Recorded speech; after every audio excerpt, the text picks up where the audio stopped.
So guys, may buntag sa pangtalan guys, dami ko sa bunga kabukgayan biliran guys. Nami giduaw guys kay may nami tabangan ni Kiko Arps guys. So tara pasok ta guys ilang bahay guys. Ano yung bahay guys? Ano yung bahay? Ano lang siya? Nakipuyo lang daw siya din sa mo yung bahay. Dunot na siya guys. Pero kami pa siya kasabot ko. Titihanan ni siya. Tapos mo ilang kusina. May lang kusina guys, maglungag lang siya diha sa may ubos.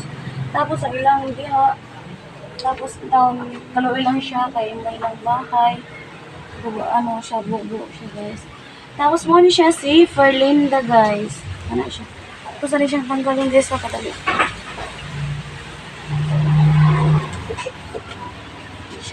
Ay, sorry guys. Yan.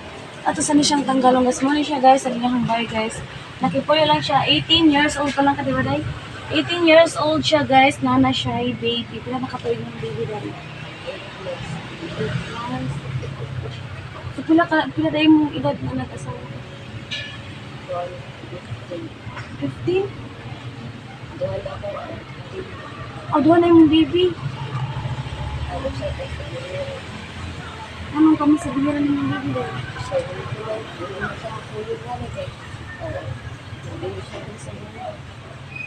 Anong tama siya sa biliran? So, ang ibig sabihin, yung kapit mo anak nasa. Ano siya taga-biliran? Parehas lang sila pag-biliran. Biyang baby. So guys, iyang asawa guys, taga-biliran. 15 years old pa lang daw siya nag-asawa guys. Pero taga-bunga siya, tapos 15 years old siya nag-asawa. Duha iyang anak guys, iyang anak na asawa.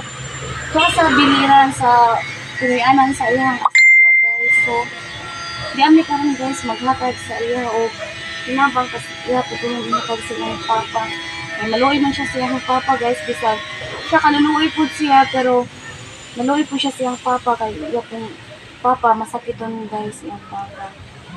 Di na po siya kalakat, need na po siya tabangan. So mo lang iyang kuan naghangyo lang siya guys nga matabangan unta siya sa kanang gamay lang siya guys. Sana unta may makita diha guys na mga maayo o mga kasing-kasing.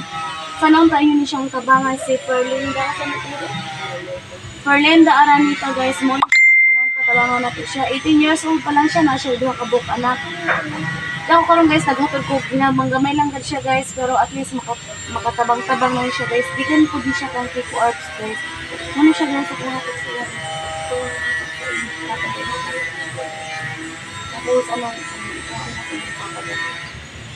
para manako ko sa bugas so more na tong vlog karon guys o sana sa kukin sa makakita ani nga video sana kamay na makabang sa iya bisag gamay lang nga hinabang kay murag need good kay niya og tabang guys kay makita man ninyo guys ang bahay buo gud siya guys yung bahay buo ang atok tapos ang iyahang diri waha pa siya bunggo ang kana siya dapat guys, wa pa siya ay bungbong guys. Ayan. Buhod-buhod talaga yung bahay. Tapos dili ni iyahang kaugalingon nga bahay guys. Nakipuyo lang siya guys. Nakipuyo lang siya guys. So sana unta guys, ini siyang tabangan. So, wala ni siya kapong update guys. So sana unta may makakitanin ta si may na mo tabang sa iyo. Bye-bye. Bye.